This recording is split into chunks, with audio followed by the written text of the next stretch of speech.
Alright, good morning, good morning, good morning po sa inyong lahat mga kababayan. Ngayon po ay ikalabintatlo sa buwan ng Disyembre taong 2024 at 12 days before Christmas. Yan mga kababayan, kaya yung mga ninong dyan, magtago-tago na kayo.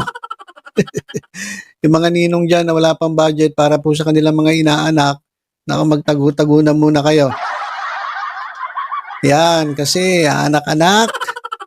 Pero wala tayong magagawa mga kababayan, 'di ba? Kapag tayo kinuhang ninong, hindi tayo pwedeng tumanggi. Kasi yan po ay blessing.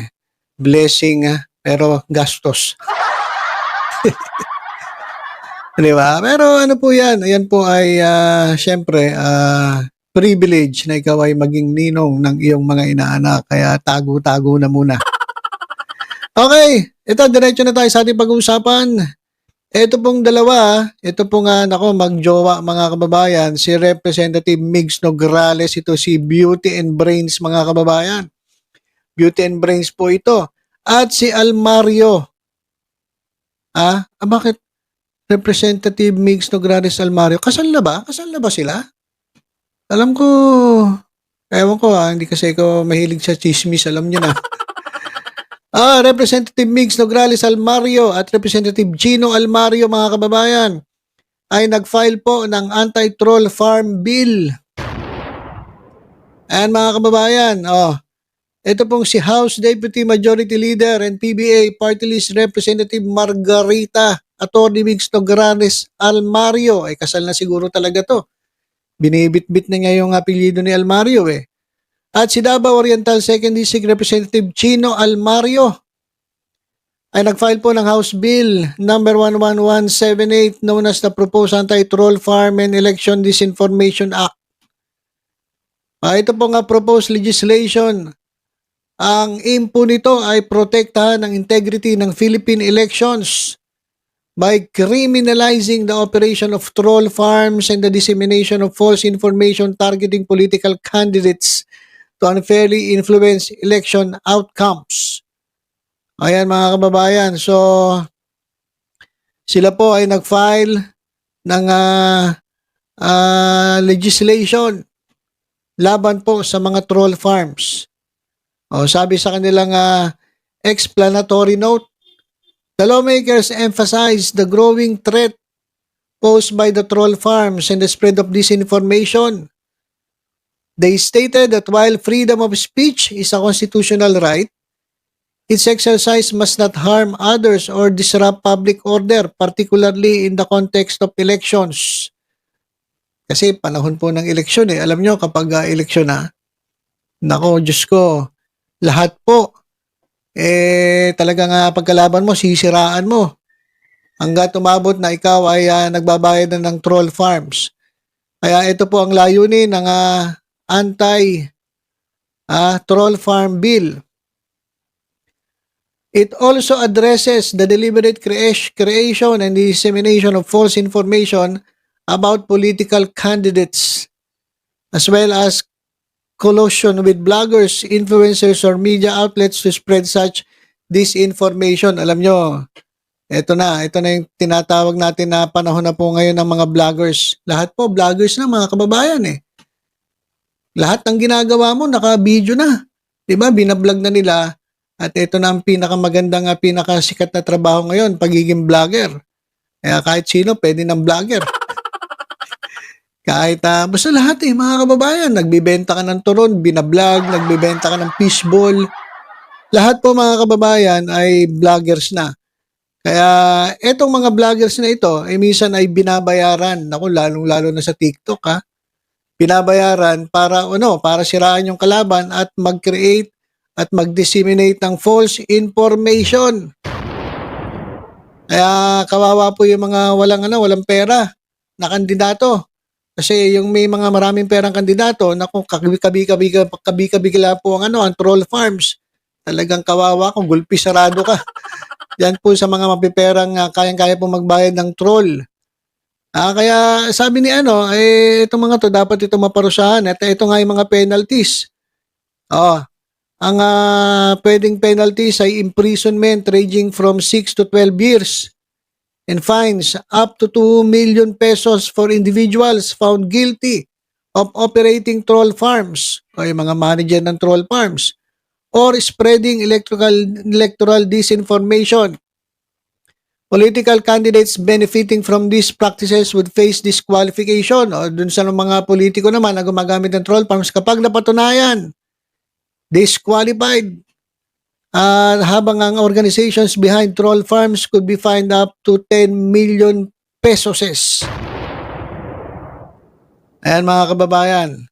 At itong bill also ay nananawagan para itong COMELEC ay gumawa ng task force.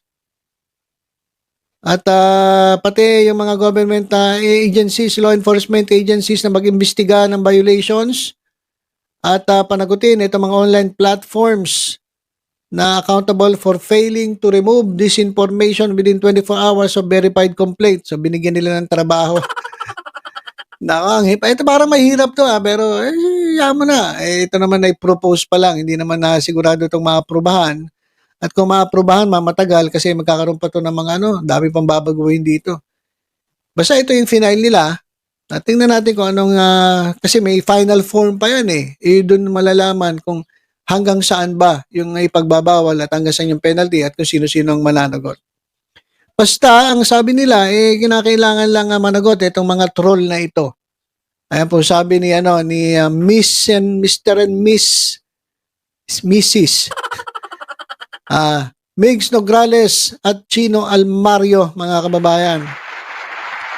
At dahil dyan, may kumontra.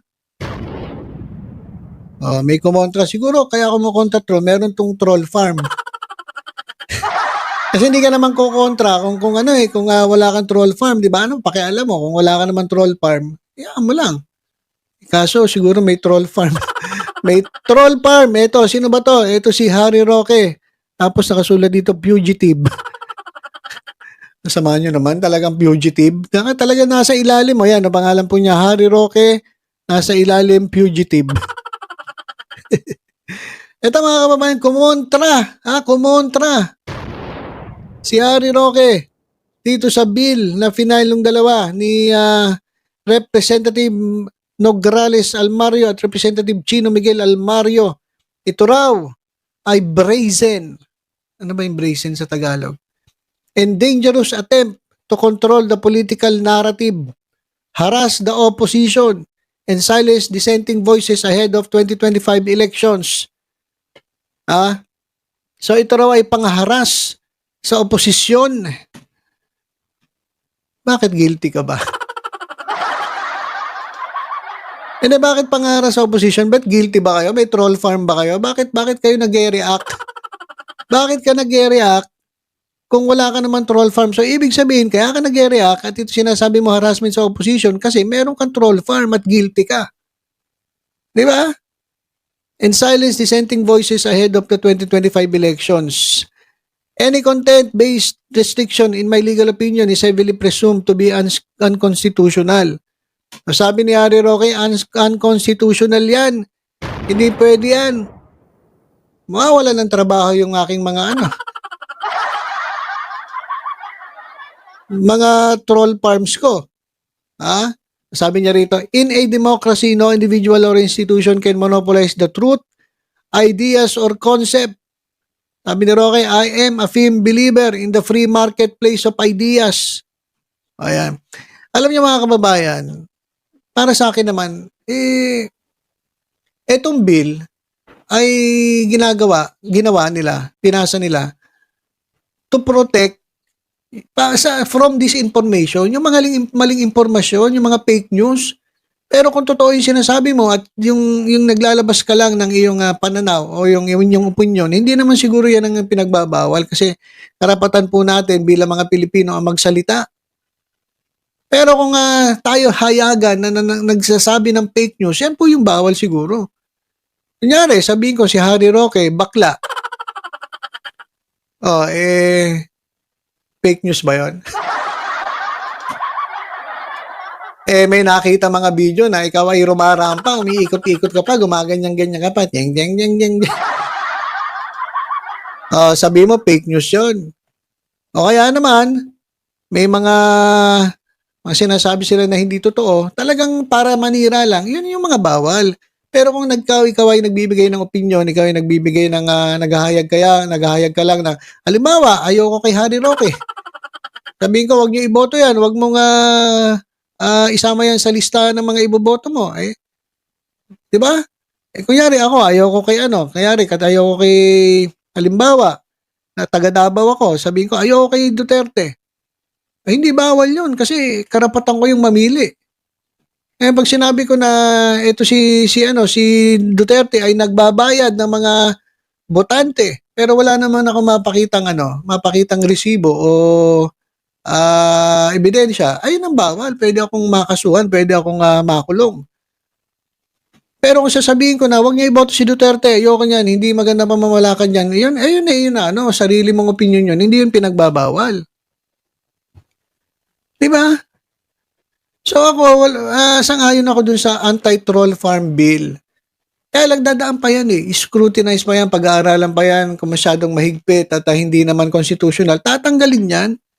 Ito naman si Harry Roque, nag-react ka agad Halatang-halatang guilty ka Halatang-halatang may troll farm ka Kasi ba't ka mag-react kung wala ka naman troll farm?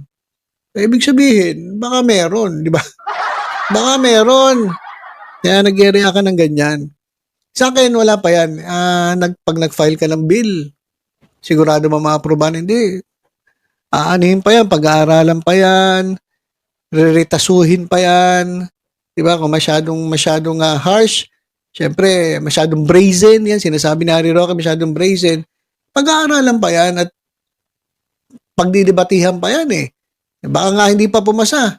Kung papasa man yan, siguradong marami nang nabago dyan at talagang ito ay, kumbaga, magiging patas na batas. Nag-file lang, nag-react na. Kapag nag-react ka agad-agad, ibig sabihin guilty ka. Harry Rocks. Guilty ka ba? So ayun mga kababayan, yung ating update ngayon. Si Harry Roque po ay umiiyak agad kasi baka mawalan ng trabaho. Hindi, tapusin mo muna December, Bigyan mo muna bigyan mo ng bonus yung iyong mga trolls. Kawawa naman. At pag pumasa na yung bill, yan, wala nang trabaho. Sorry na lang doon sa mga troll, sa mga nagkakalat ng fake news. 'Di ba? Okay lang yung meron kayong grupo na namamahayag kayo ng katotohanan, nagsasama-sama kayo para sa isang layunin, pinaglalaban ninyo yung gusto nyong ipaglaban, okay lang po yun. Pero kung yung troll, nagkakalat ng information na mali at hindi totoo at walang ebidensya, katulad mo, sinasabi mo si Trillanes, binenta yung Scarborough Shoal, wala ka namang ebidensya. Wala ka namang deed of sale na ipinapakita. Wala ka namang pinapakita na katunayan na binenta ni Trillanes. Yun ang mga fake news. Yung mga trolls na nagpapayag ng gano'n, mananagot sa batas yun dahil hindi totoo, dahil wala namang ebidensya. Nangiiwasan. Pero kung ikaw lang ay nagpapayag ng iyong pananaw sa mga issue at ikaw ay sumusuporta sa ganitong kandidato at ikaw ay hindi sumusuporta sa ganitong kandidato, ibang usapan yun. Legal po yun, pwede yun dahil tayo nasa demokrasya. Pero kung totoo yung sinasabi ko at sinasabi nila na at ako'y sisitahin, hindi pwede yun. Kung meron ako ebidensya, bakit hindi magkalitsihan na tayo? Di ba? Ayun, Harry Roque, wag ka muna mag-react.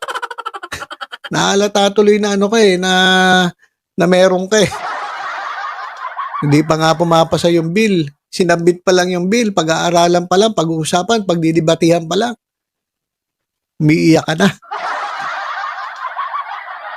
Okay, so ilan mo na mga kababayan, basta tutok-tutok lang po dito sa Batang Maynila to, sa iba pang updates. Ingat po tayong lahat. God bless po.